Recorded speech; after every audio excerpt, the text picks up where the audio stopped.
हमारे विभिन्न ज्ञानवर्धक कार्यक्रम देखने के लिए आप हमें अभी सब्सक्राइब करें, बेल आइकन को प्रेस करें ताकि आप देख सकें हमारा कार्यक्रम सबसे पहले। और अधिक जानकारी के लिए फेसबुक पेज को लाइक करना ना भूलें। जय माँ इंद्राक्षी। इंद्राक्षी धाम में दर्शकों आप सभी का हार्दिक स्वागत करते हैं। आज के दिन जिन जातकों का जन्म दिवस है, मैरिज एनिवर्सरी है, उन सभी को हमारी तरफ से बहुत बहुत शुभकामनाएं। आज हम आपसे बात करने वाले हैं गंभीर रोगों का निदान व्यक्ति की हथेली में छिपा होता है, या यूं कह लें गंभीर रोगों का संबंध कुछ ग्रहों से होता है, और यदि उन ग्रहों को हम बलवान बनाएं या उनके निमित्त हम कुछ दान आदि करें तो हम उन बीमारियों से बच सकते हैं।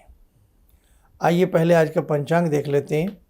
11 जून सन 2021 ज्येष्ठ मास, दिन शुक्रवार, शुक्ल पक्ष, संवत 2078, तिथि आज प्रतिपदा है, पड़वा है, नक्षत्र मृगशिरा, राहु काल 10:30 से 12, दिशा शूल पश्चिम दिशा।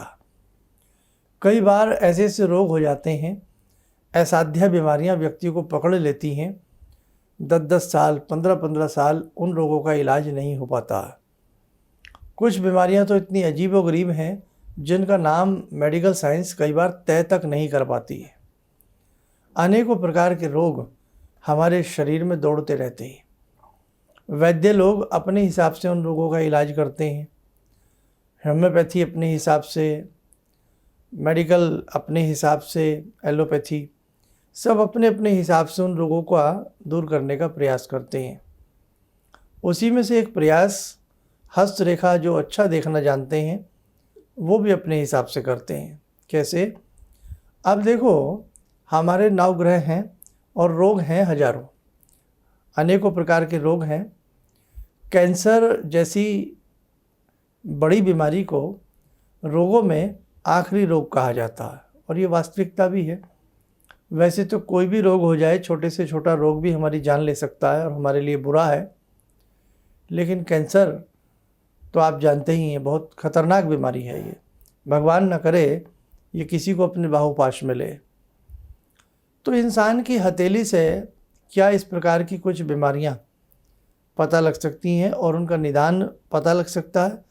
भाई मेरे हिसाब से अगर बहुत बारीकी से अध्ययन किया जाए तो ये स्थिति बहुत हद तक संभव है। अब देखो, आयुर्वेद में आपने देखा होगा नाड़ी वैद्य होते हैं, नाड़ी चिकित्सक। हमारी नाड़ी को पकड़ते हैं और नाड़ी को पकड़ा उसके हिसाब से ही वो रोगों की जानकारी निकाल लेते हैं। ऐसा नहीं है कि पूरा ही हर विज्ञान अपनी जगह अच्छा नहीं है, सब बहुत हैं, और आज भी उस हर विद्या के बहुत माहिर लोग हैं कम, लेकिन हैं ज़रूर। आज भी ऐसे ऐसे नाड़ी चिकित्सक हैं कि आप खाली पेट उनके पास जाइए, अपनी नाड़ी दिखाइए और वो आपको सब कुछ बता देते हैं कि आपको ये बीमारी है, और जो बीमारी पकड़ लेता है ईश्वर की कृपा से वो इलाज भी करता है। कहना नहीं चाहिए, आज तो वो समय बन गया है कि छोटी से छोटी बीमारी के लिए पहले टेस्ट कराओ। मतलब ये चीज़ समझ में कई बार नहीं आती है कि छोटी से छोटी बात के लिए टेस्ट कराओ और टेस्ट के बाद फिर पता लगेगा कि क्या बीमारी है, क्या इलाज। मतलब वो एक इंटरनल जो ज्ञान होता है वो चीज़ें कई बार देखने को नहीं मिलती हैं। मेरी बात से आप कृपया नाराज़ ना हो, लेकिन ये वास्तविकता है। छोटी से छोटी बीमारी की मैं बात कर रहा हूँ। उसी स्थिति में अनेकों प्रकार से ज्योतिष शास्त्र में भी सहयोग हो सकता है। कैसे हो सकता है, आइए मैं आपको बताता हूँ। आपकी हथेली है, हथेली में 9 ग्रहों का वास है, 27 नक्षत्र हैं, समस्त तीर्थ हैं, सब कुछ इंसान की हथेली में। अपना हाथ जगन्नाथ कहलाता है। यहाँ ये मंगल का क्षेत्र होता है, यहाँ पर भी मंगल होता है। मंगल 2 जगह होता है, इसलिए क्योंकि जन्म पत्रिका में भी मंगल को 2 राशि प्राप्त होती हैं ज्योतिष में। कौन कौन सी? मेष और वृश्चिक। ऐसे ही मंगल यहाँ और मंगल ये अगर किसी व्यक्ति के मंगल क्षेत्र के ऊपर बहुत सारी आड़ी तिरछी रेखाएं होंगी या मंगल पर्वत पुष्ट नहीं होगा, यहाँ ऊपर राहु होता है, नीचे केतु होता है, मंगल का पूरा झुकाव राहु पर हो या राहु का मंगल पर हो, यानी कि राहु मंगल युतिबद्ध हो, हथेली की बात कर रहे हैं, कुंडली की बात नहीं कर रहे अभी आपसे। ऐसी स्थिति में ब्लड से संबंधित उस व्यक्ति को नाना भांति की तकलीफें होती हैं। मंगल राहु की हथेली में युति है और बुध बहुत कमज़ोर है, तो वहाँ किडनी से संबंधित उस व्यक्ति को तकलीफ होगी। यदि सूर्य बहुत कमज़ोर है और ये हथेली में जो हृदय रेखा होती है वो भी बहुत कमज़ोर है, तो हृदयघात यानी कि हृदय से संबंधित तकलीफ उस व्यक्ति को होगी। संबंध उसका भी ब्लड से है, आप जानते ही हैं। ऐसे ही अगर अकेला सूर्य व्यक्ति का निस्तेज है, यहाँ रिंग फिंगर के नीचे सूर्य पर्वत होता है, सूर्य अच्छा नहीं है, तो 100% उस व्यक्ति को आँखों की समस्या होगी। आँखों की समस्या से पहले और सूर्य के क्या क्या क्षेत्र हैं वो भी देखे जाते हैं। जैसे अगर हम सामान्य से एक बात की बात करें तो उस व्यक्ति की सामाजिक प्रतिष्ठा, मान सम्मान हमेशा भंग होता रहता है जिस व्यक्ति के सूर्य कमज़ोर होते हैं। ये तो हुआ मान सम्मान प्रतिष्ठा की बात, लेकिन अत्यधिक सूर्य कमज़ोर होने से नेत्रों से संबंधित व्याधि, गठिया से संबंधित जो गठिया व्यक्ति को हो जाती है, हाथों में पैरों में मुड़ने, हाथ की उंगलियां मुड़ी तुड़ी सी लगने लगती हैं, दर्द रहता है, नाना भांति से पेन किलर हमें खाना पड़ता है, कुछ देर पेन किलर ले लिया, ठीक हो गए, फिर वही दर्द प्रारंभ हो जाता है। देखो भाई, जिसको बीमारी होती है जानता तो वही है, दर्द जिसको है उसी को बेचारे को पता लगता है। और इसी के साथ साथ अगर किसी व्यक्ति का चंद्रमा, ये चंद्रमा होता है, चंद्रमा बहुत अत्यधिक कमज़ोर हो, आज मैं ये नहीं बता रहा कि कमज़ोर कैसे होता है, सिर्फ आपके रोग आपकी हथेली में छिपे हैं और उनका संबंध इन ग्रहों से है। तो यदि चंद्रमा बहुत कमज़ोर होगा और चंद्रमा के साथ साथ यदि बुध भी स्थिति सही ना हो, तो आप माने ना माने उस व्यक्ति को एस्थमेटिक समस्याएं, खांसी की समस्याएं, कफ, कोल्ड, कंठ विकार ऐसे व्यक्ति को होते रहेंगे। महिलाओं में गर्भाशय की समस्या, जलोदर की समस्या, नाना भांति के रोग होते रहेंगे। मंगल भी बहुत कमज़ोर हो जाए और मंगल के साथ शुक्र भी बहुत खराब हो जाए, भगंदर जैसा रोग उस व्यक्ति को पकड़ लेता है।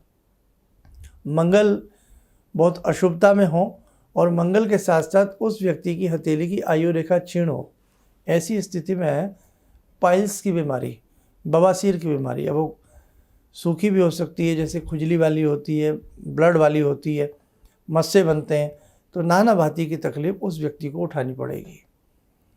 आँखों के अनेकों प्रकार के रोग होते हैं, सूर्य से संबंधित होते हैं। और जैसे कैंसर बहुत बढ़ता जा रहा है, बहुत ही बढ़ता जा रहा है, उसमें आप माने ना माने मंगल राहु कहीं ना कहीं ऐसे ही विषम कारक स्थिति में इंसान की हथेली में होंगे कि जिसकी वजह से हमें ये पीड़ा उठानी पड़ती है। एक बात आपसे कहें, आपके निकटतम कोई भी ऐसे अनुभवी हों, मैं ये नहीं कह रहा कि आप कोई अपना ट्रीटमेंट ना लें, मेडिसिन ना लें, आप जो ट्रीटमेंट ले रहे हैं वो लीजिए।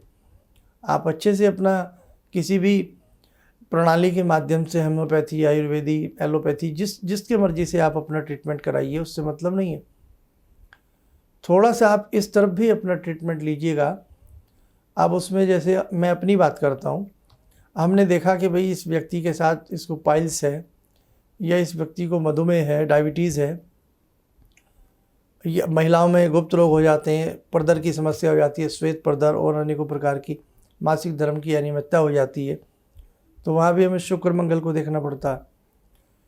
तो हम लोग क्या करते हैं, वहाँ हम उन चीज़ों का उसको दान बताते हैं, या हम उसके शुक्र को या मंगल को या किसी ग्रह को बैलेंस करने के लिए कोई धातु का प्रयोग बताते हैं। जल, सूर्य की किरणों में जल बनाए जाते हैं, उसका हम उसको बताते हैं। तो कहने का भाव, जैसे डॉक्टर साहब कह देते हैं भाई आपको ये बीमारी है, आप ग्रीन वेजिटेबल लीजिए, हरी सब्जी ज़्यादा खाइए, होता है ना।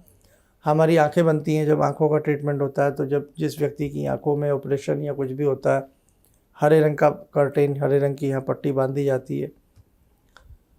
अब ज्योतिष में भी क्या है कि भाई आप हरे रंग का दान करिए, साबुत मूंग की दाल प्रयोग में लाइए, पालक प्रयोग में लाइए, ले दे करके बात वही है। आप पक्षियों को मूंग की दाल खिलाइए, पानी में भिगो करके खिलाइए। इसके लिए हरे रंग के कपड़े पहनिए, पन्ना पहनिए आप इसके लिए, क्योंकि बुध के लिए पन्ना होता है। पन्ना हर व्यक्ति नहीं पहन पाता है, महंगा आता है काफ़ी, उसके लिए उसको तुरमली की राय दी जाती है, तुरमली भी नहीं तो ग्रीन ऑनेक्स की राय दी जाती है। किडनी है, किडनी के लिए उसको ऐसी स्थिति में हम थोड़ा कई बार स्टोन का बात जिक्र कर लेते हैं। जैसे किडनी है, किडनी के लिए बहुत अच्छा स्टोन एक कार्य करता है, दाना फ्रंग। लेकिन मैं यहाँ हर चीज़ों का नाम नहीं लेना चाहता, क्योंकि बहुत लोग जो बेचारे परेशान होते हैं कई बार हमारी बात सुन कर के वो चीज़ें खरीदते हैं। तो ध्यान रखें दाना फ्रंग डुप्लीकेट ना हो, दाना फ्रंग नकली ना हो। नकली होगा तो गड़बड़ हो जाएगी। अब इसमें एक चीज़ और ध्यान रखें, मेरी बात को जो मैं कह रहा हूँ इसे बड़ा वीआईपी शब्दों में कहना चाहता हूँ और आप ध्यान रखें, ये रतन बहुत ही विश्वसनीय जगह से लें। अब इसमें अर्थ ये नहीं है कि हम लोग ये रतन रखते हैं, नहीं साहब, हमारे पास कोई रतन नहीं होते हैं, ना ही हम कभी किसी को, आप बहुत लोग हमसे मिले हैं आज तक इस 30-32 साल के सफ़र में, तो हमने जल्दी से किसी को रतन नहीं लिखे। बहुत मजबूरी में कोई रतन किसी को बताया जाए तो बताया जाए, लेकिन हमारे पास रतन नहीं होते हैं। क्योंकि जैसे मैंने आज दाना फ्रंग बोल दिया, तुरमली बोल दी, तो ऐसे बहुत कॉल हमारे सेंटर में आने लगते हैं, हमारे संस्थान में, कि हमें आप तुरमली भिजवा दीजिए, हमें दाना फ्रंग भिजवा दीजिए। तो मैं यही आपसे कहता हूँ भाई ये चीज़ें हमारे यहाँ नहीं होती। ये तो एक सब्जेक्ट के रूप में मैं आपसे बात कर रहा हूँ, आप कहीं अच्छी जगह से इनको ले सकते हैं। ख़राब होगा तो साइड इफ़ेक्ट भी उसका होता है। अब इसी के साथ साथ जैसे मंगल की हम बात कर लें या हम राहु की बात कर लें, तो राहु के लिए राहु का यज्ञ होता है, विशेष प्रकार की उसमें सामग्री होमी जाती है। यज्ञ थेरेपी अपने आप में लाजवाब कार्य करती है। और जैसे कहीं गौशाला के लिए कुछ चीज़ें बताई जाती हैं, तो कहीं जड़ी बूटियों का, दिव्य जड़ी बूटियों का एक विशेष नक्षत्र में, विशेष समय में स्नान बताया जाता है, तो उसका बड़ा अच्छा प्रभाव व्यक्ति के जीवन के ऊपर आता है। गंडमूल शांति कराई जाती है। आधे तो लोग जानते ही नहीं हैं, अंधविश्वास समझ करके हमारी बातों को बैठ जाते हैं। गंडमूल में जच्चा और बच्चा के लिए, शुद्धता के लिए, और किसी भी प्रकार का रोग ना पनपे, कोई भी संक्रामक ऐसा रोग उनको ना लगे, उसके लिए एक छिद्र वाली छलनी या घड़ा 27 छिद्रों का लिया जाता है और पहले ही अनेकों प्रकार की अच्छी जड़ी बूटियाँ डाल करके उबाली जाती हैं। कोसा कोसे पानी से, ठंडे हल्का मतलब नब पानी जो सुहाने लगे, उससे जच्चा बच्चा को स्नान कराया जाता है। बच्चे को मतलब ये नहीं बच्चे को पूरा नहलाया जाता है, महिला अपना आंचल ढांप लेती हैं और उस बच्चे पे कुछ कुछ छींटे आ जाते हैं। तो जड़ी बूटियों का दैवीय प्रभाव हमारे शरीर के ऊपर कार्य करता है।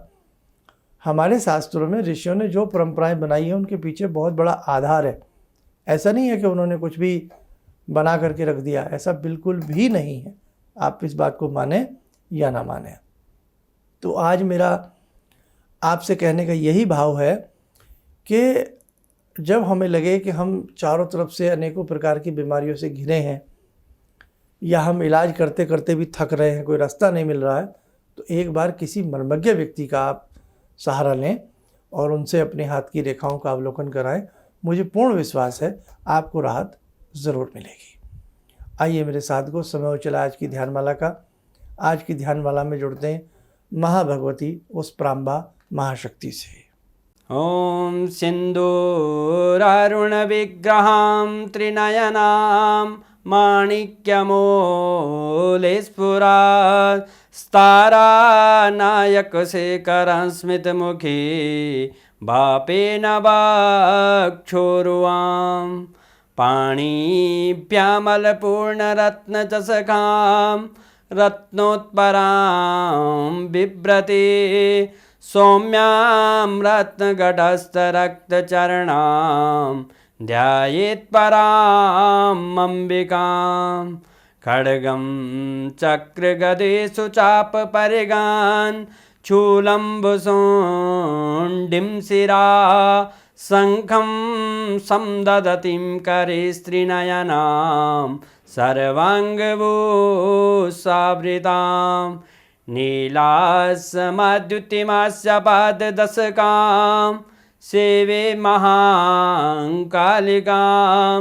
यामास्तो स्वपितैहरो कमलजो हन्तुं मधुं कैटवम् विद्युद्दाम समप्रभां मृगपते स्कन्दस्थितां भीषणां कन्या विहकरवालखेटविलसा धस्ताविरासेवितां हस्तैश्चक्रगदाशिखेटविशिखां चापं गुणं तर्जनीं विप्राणामलिलात्मिकां शशिधरां दुर्गां त्रिनेत्रां भजे। कवच बना लें, ध्यान करें, भगवती का आशीर्वाद सबके ऊपर बरस रहा है।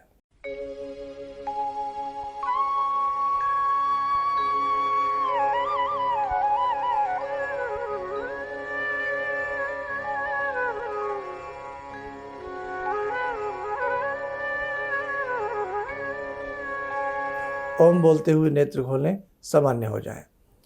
तो आज हमने आपको ये जानकारी देनी थी कि आपके ग्रह भी आपके रोगों को दूर करने में बहुत अच्छे से सहायक हो सकते हैं और आपकी हाथ की रेखाओं में आपके रोग छिपे होते हैं।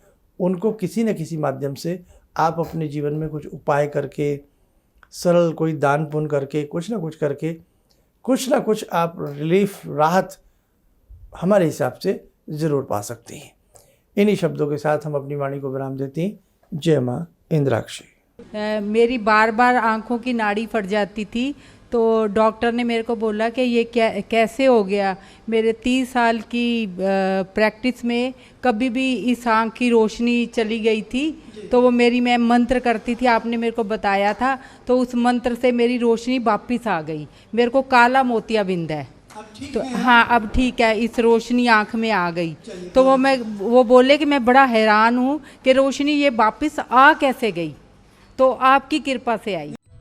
किसी भी समस्या के समाधान के लिए मिले प्रसिद्ध हस्तरेखा एवं वास्तु विशेषज्ञ प्रोफेसर धर्मेंद्र शर्मा जी से। नोट: शिविर में भाग लेने हेतु एवं व्यक्तिगत रूप से मिलने के लिए कॉल करने का समय सुबह 10 बजे से शाम 6 बजे तक। हमारे विभिन्न ज्ञानवर्धक कार्यक्रम देखने के लिए आप हमें अभी सब्सक्राइब करें, बेल आइकन को प्रेस करें ताकि आप देख सकें हमारा कार्यक्रम सबसे पहले। और अधिक जानकारी के लिए फेसबुक पेज को लाइक करना न भूलें।